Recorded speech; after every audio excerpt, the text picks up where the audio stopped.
What is up, guys? We're here with the K24A2 swapped MR2 with the 3S GTE. So we're working on our motor, and our motor came in from the importer without a alternator. So didn't really think much of it, ordered an alternator and went to put it on, and what? The mounts don't go, because this sits like this. And if you notice, they mount that way, right? Well, this alternator mounts that way. So I called up the importer and said, hey, I have a K24A2. It's the JDM equivalency to our K24A2, but theirs is just the K24A. Anyways, it doesn't work. Alternator will not go on there. So I called them up and told them my dilemmas. It's Matt with Foreign Engines over here in Idaho, and he checked around and he actually found me the correct one. So if you look, now we have this style mount. But I wanted to let you guys know, so any of you guys doing a K24A2 or K24 JDM motor, that there's a pretty good chance if you don't have your alternator, it's not going to work, because that way for the JDM, that way for the US version. So there you go. Also, plug location is different on this one. So plug location on this is located on the bottom. I looked online, and apparently on the JDM it's up high.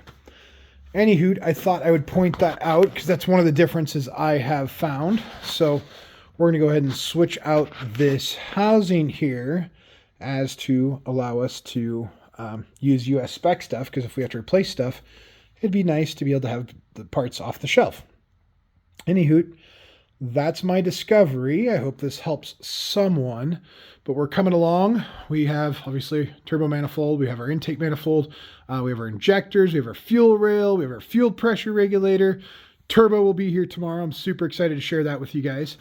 But yeah, there's a lot going on today. We're going to drop the pan and get that drilled for our oil return, our 10 AN oil return. And then tomorrow also we get our kit from Hux, which means we get to put the transmission on and get that sweet twin disc clutch installed. We're going to do a video on that probably tomorrow for that sweet twin disc. So make sure and follow. I'm going to show you guys another option to the mainstream twin disc, which will be awesome.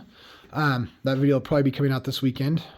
Yeah, you can see those. Hopefully we get some wheelies out of the MR2 before the end of next year.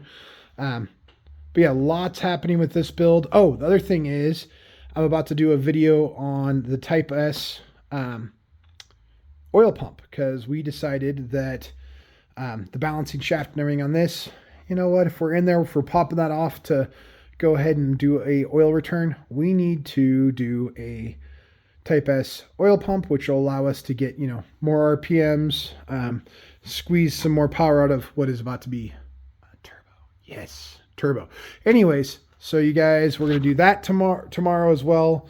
And then this weekend, hopefully we're getting some stuff buttoned up and start getting this thing ready to go in the actual car. We got our last couple things for our engine management. And we're going to do a whole video on just engine management, because I've researched this thing to the death.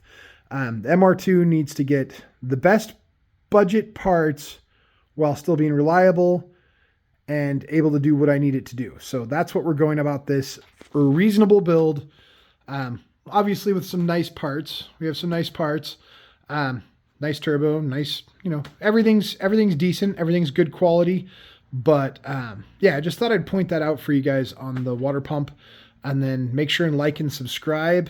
Tune in, because there is so much coming up with this build, and hopefully some wheelies this summer. So check out our other videos. Make sure and like and subscribe. Thank you guys so much, and hope you guys have a good night. Stay tuned.